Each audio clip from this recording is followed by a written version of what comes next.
Okay. Um, Welcome to another session of Blue Island 101. My name is Randy Heuser. Also with us is Tom Hawley and Bill Farrenwald. Last week we talked about the revenues of the city of Blue Island, and today we'll be discussing the expenses of the city of Blue Island.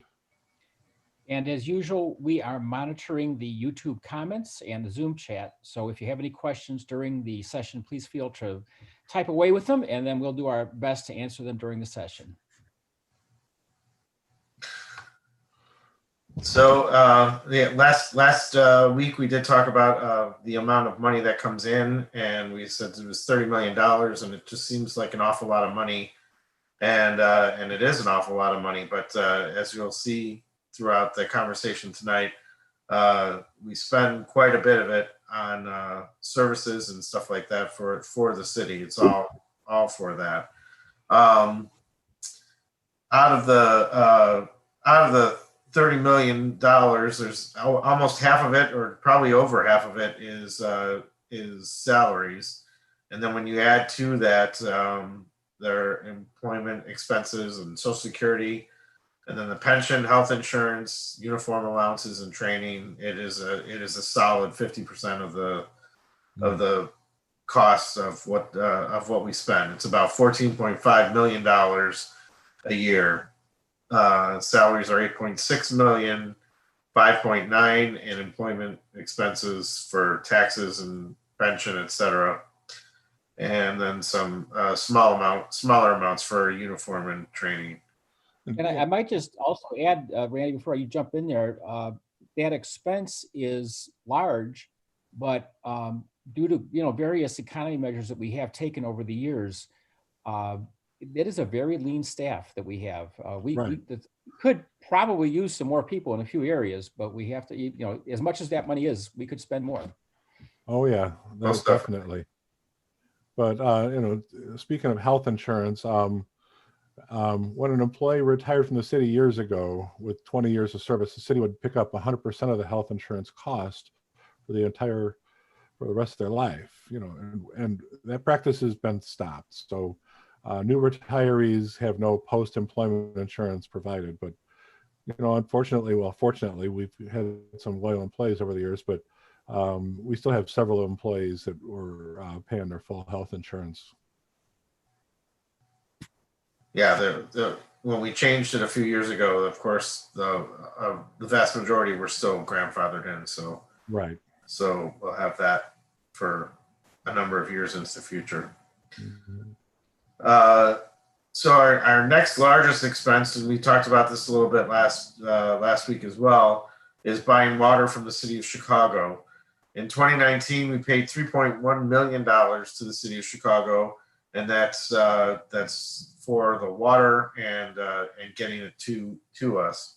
Mm-hmm. So most of the money that comes into the water fund goes to pay for that, and then there are the salaries related to keeping the system working, and when they're out there in below zero weather digging up frozen water mains, you appreciate you can't pay those people enough. Let me tell you, it's you don't have water and it's because of a frozen water main, and they're out there digging and standing in water. It's not a job I would like to do. So and that's why it's really important to have good reserves too, because if we have a major project that needs to be done, kind of like we had on 127th a few years ago, where we had a collapsed sewer. It's better than having to pay interest on bonds when we have major projects. So we're kind of coming along with that. Definitely. And so some of the adjustments in the water rates that have happened over the most recent years is to get that more in line, so that we are more than covering, so that we can start building up that reserve to start taking care of some of these major problems. Okay. The city's very old. Our sewer system is very old. So, anything that goes wrong is usually a very major expense, and it's not easy to do. No. And you see, like Randy was saying earlier, and you see it a lot during the winter. Those mains, get frozen, break down, and if it's just one little break somewhere and it's on a side street, that doesn't matter. The city's got to Right. come in there with a full crew, dig it all up. It's a big Right. project, and it's one little tiny part of our system. Yeah. Yep. And then some other large expenses are vehicle maintenance and repair. It's just over $300,000. Most of that is gas, so $185,000 is for gas and oil for the city's fleet of cars and trucks. We did some studies and we said that we would be better off buying some new equipment than repairing and constantly trying to work with breaking down equipment. And so over the last few years, I think we've purchased some new trucks and stuff for Public Works, Right. including Jim Polstro recommended some new plowing systems, which makes it easier for them to go down our narrow streets with cars on them. So we've done some smart purchasing, I think. Mhm. Approximately, I think in 2019, it said 345,000 for phones and phone equipment. I think in 2019 we bought a new system, right? There was some new we transferred to a different provider. Yeah, and we did pretty well. And then and actually that expense has come down drastically. When we first got in office in 2013, we did a phone number audit and found that we had several lines that we were paying for that went nowhere. And then now with technology, like you mentioned, Tom, the voice over internet, we're further reducing that the number of lines throughout the city. So every chance we get, we're trying to make cuts in expenses. That's for sure. And then another thing that people probably don't even really think about is we spend $288,000 just to have street lights and traffic signals in town. Yeah, and it's again another. And that adds up, you know how expensive your electric bill can be at home. You know, it's a lot of lights in the city if you think about it. Mm-hmm. It is indeed, and we have once again been able to achieve some. I think what's going to be a significant savings. People will notice shortly if they haven't already started. We've approved a streetlight upgrade to go to LED streetlights. You've seen some of that already in the alleys.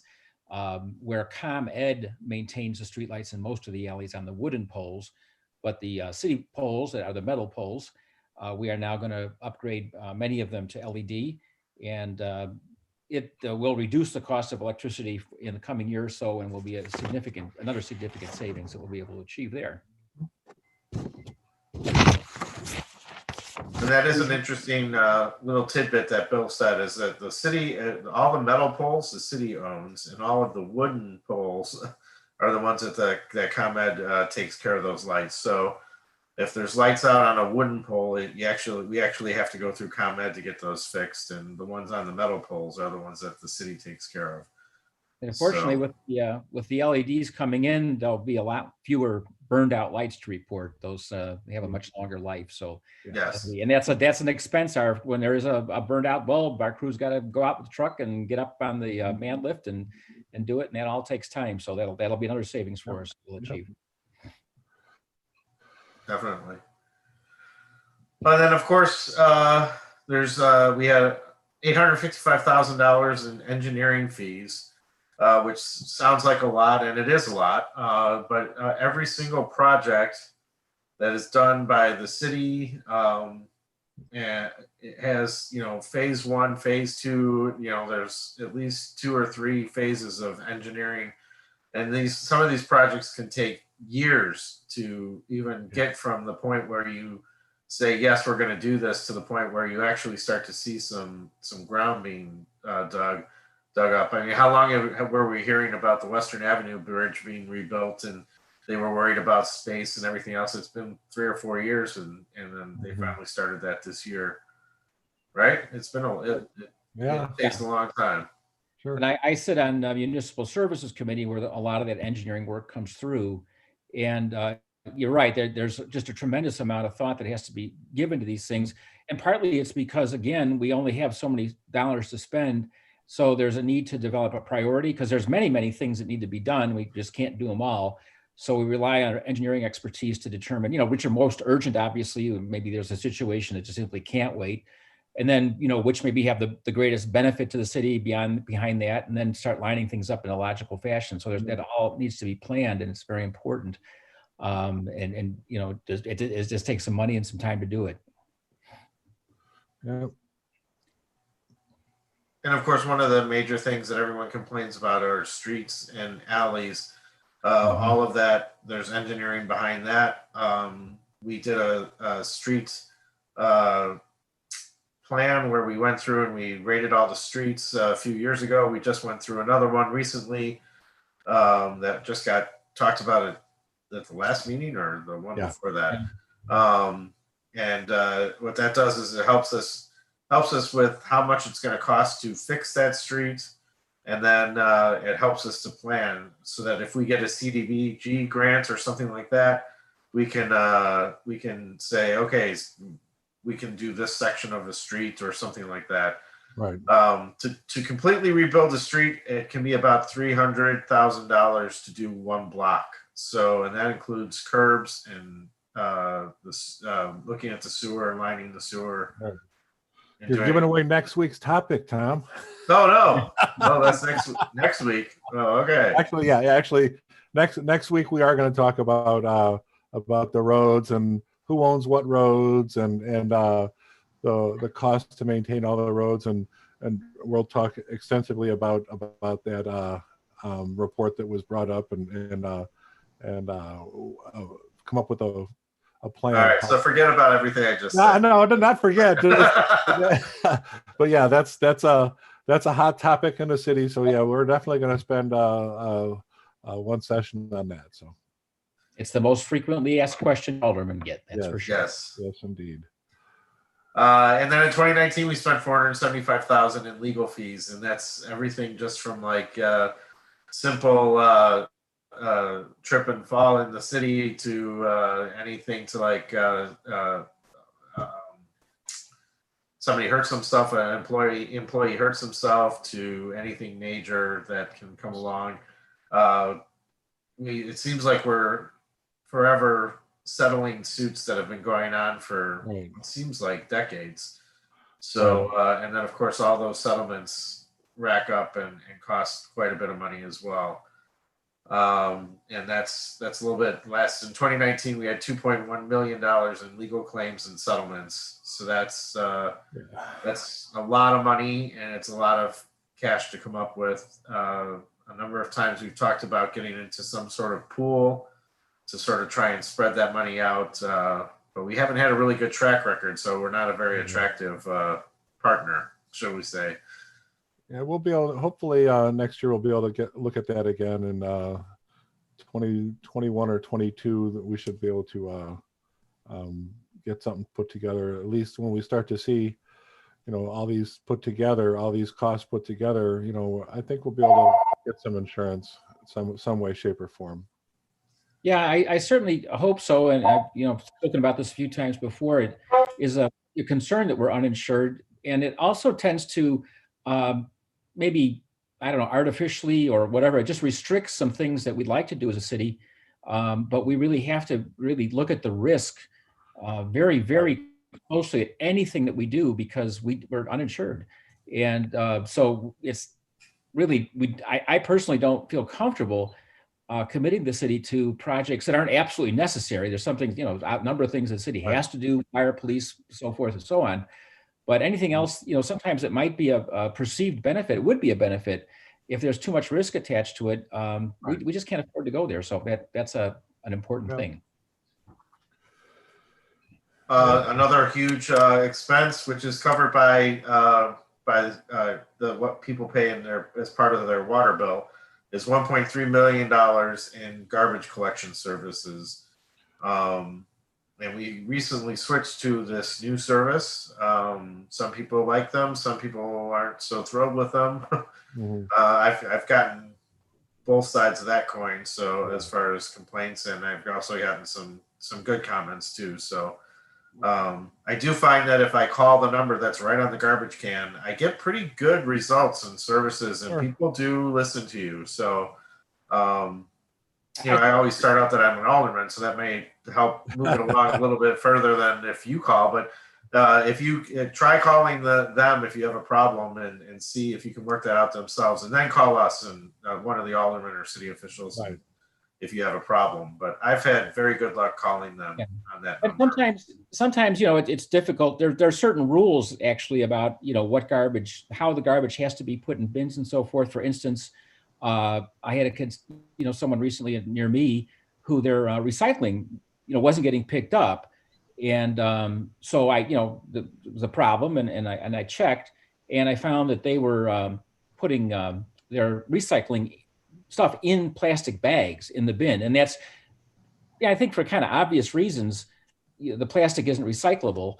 And so they're part of the condition of their contract with us is that they will not pick up something that's in plastic bags. So the resident didn't understand that. And I think that they felt initially like, well, gee, they're not doing their job because they're not picking up, it was a couple of weeks going by. And once we resolved it, that was fine. Now I will say, probably would have been helpful maybe if the company could have put a sticker on the can, to let them know why they weren't getting the thing picked up. But those are resolvable things. And I do people want their garbage picked up. When it's not, it's upsetting, and I think we all understand that.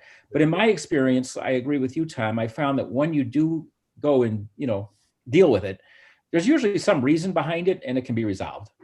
Yeah. The other thing is that does include that fee that we pay to Lakeshore does include our several dumpsters every day that we in bulk pickup. So that's included in that cost. Do they do Western Avenue garbage cans too? Yes, they do. Yeah, that's what I thought. Yeah, so it's not just the residential garbage, but that's part of the service they offer, and they do the pickup at the city as well. But the bulk pickup, all your old couches and carpet and whatnot that gets picked up, that's part of that $1.3 million as well. Well, and that's a huge expense because the dumpsters that they go through at Public Works, just picking up all the stuff. Oh yeah. And we're one of the very few cities anymore that allows that to happen all during the year and no matter when. Most cities have got one day in the spring and one day in the fall just to do it all at once, because it is very expensive to offer that service every week. It's one thing we feel like we'll get really crucified for if we can get rid of it though. Yeah. Well, the other thing about it is that I know we've talked about it, and the fact is that people put stuff out whether is going to get picked up or not. So we're going to pick it up because we don't want Blue Island to be piled in refuse and garbage. So it just is part of the cost of doing business, basically. Yeah. So, and in case you don't know, they try to come out the day after for the large stuff, the day after your regular garbage pickup. So don't run out there. If you put it out on the weekend and your garbage pickup day is Thursday, then the city comes around on Friday to pick up the large bulk stuff. So that's why sometimes it may seem like it's sitting there for a while. So try and plan that a little bit so that the city doesn't look all junked up in between days. Yeah.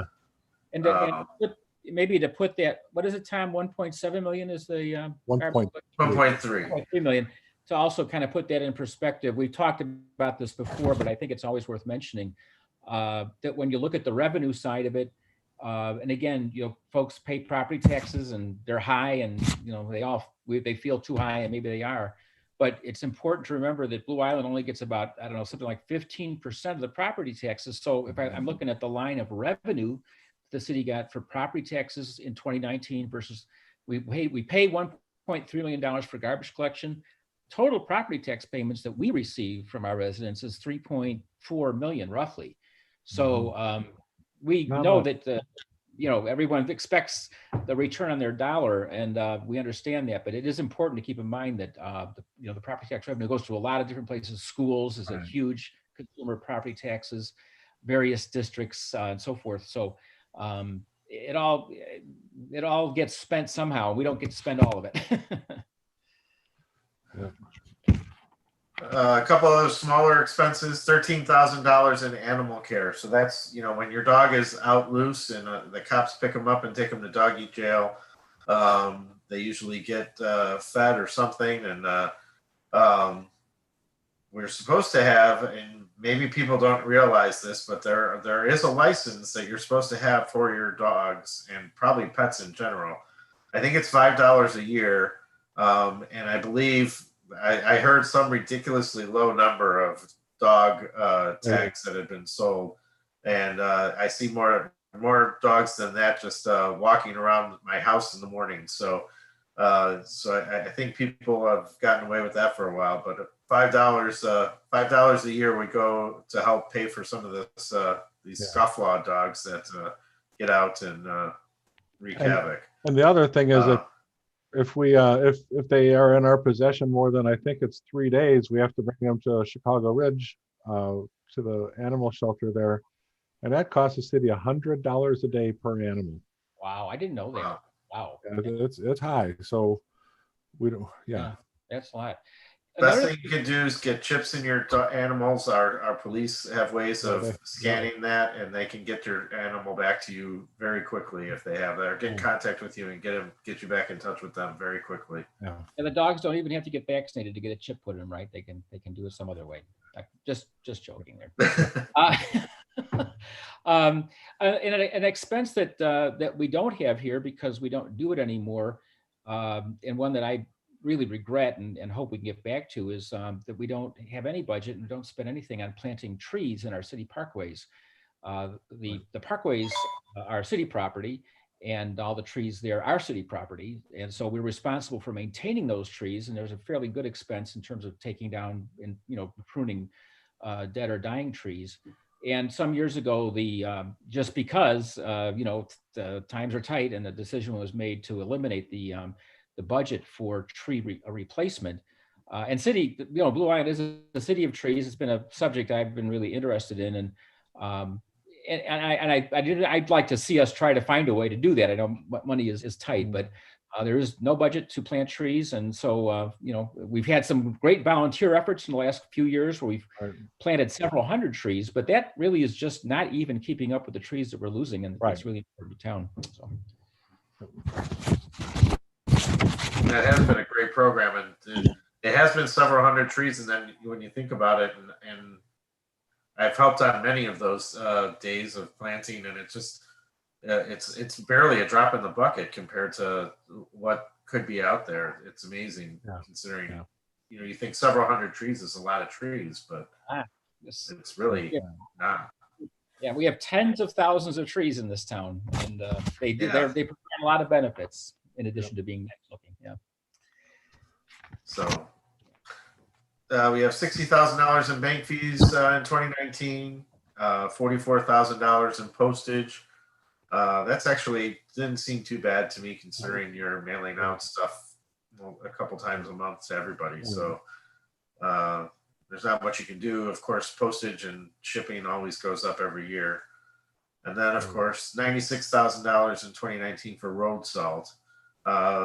If I remember correctly, 2019 was pretty mild, so I think that was a good year for road salt. We had budgeted 150,000, so yeah, you're right. It was definitely a light year for road salt. Yeah, and you have to remember that certainly the cost of the road salt is kind of just the starter there when you talk about snow clearing. Oh yeah, obviously you have vehicle miles, wear and tear, gas, and then we have a lot of overtime if it's a big storm or a big winter. There's a lot of overtime that racks up there, so it's important, it's critical, and our public works department, I think, does a fantastic job, but it costs money. And we got our road salt from the Illinois procurement, and we just we got a very, very, very affordable rate.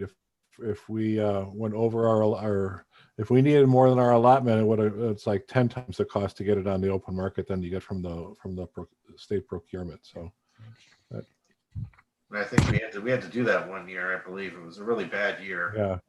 Yeah. The county actually helped us out a little bit, I believe. Yeah, but I think you're right. Yep. Probably that was So I was just going to say, kind of to put it in all in some kind of perspective. I'm looking here at the total that after we've been talking about all these little numbers like 10,000 or 100,000 or $1 million. At the end of it, the regular operating budget of the city comes to, well, for 2019 was $16 $1,871,000. And that was not all the money the city spent, because there are a number of other expenditures that occur through various funds that the city also performs projects through. But that's kind of just the general basic keep the lights running and keep the streets clear, all that kind of stuff. $16.7 million.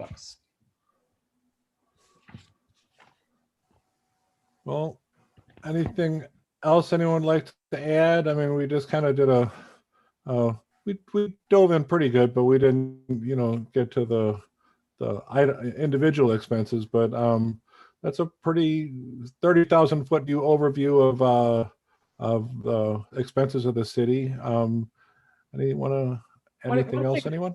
One thing the viewers might, consider doing, not all the time, but once in a while, would be to it's on video now, or on YouTube and on Zoom, is to watch a finance committee meeting. You can see there how it, what actually goes into this finance committee meets twice a month or every other week. I'm not quite sure which, but they and they have to go through, this is what the finance committee does, is run through all these things at every single meeting. So if you want to get a little bit better idea of what what goes on a day-to-day basis with that, check out the finance committee and meeting, and you can get a little bit more insight to what goes on. All right. Well, thank you, Tom, for bringing us up to speed. All right. And we are, again, if you are listening on YouTube, you make sure that you hit the subscribe button, and that way you'll get notifications of the next meeting that's coming up, as well as be able to view past sessions. They're all posted on our YouTube channel. Yep, and like we spoke about a little while ago, our next session will be on streets and the ownership and maintenance of, and that should be an interesting one. It's really kind of a lot of deferred maintenance in the city of Blue Island. So anyway, thanks for listening. Hope the session's been informative for you, and we'll see you next time. Thanks, guys. Right.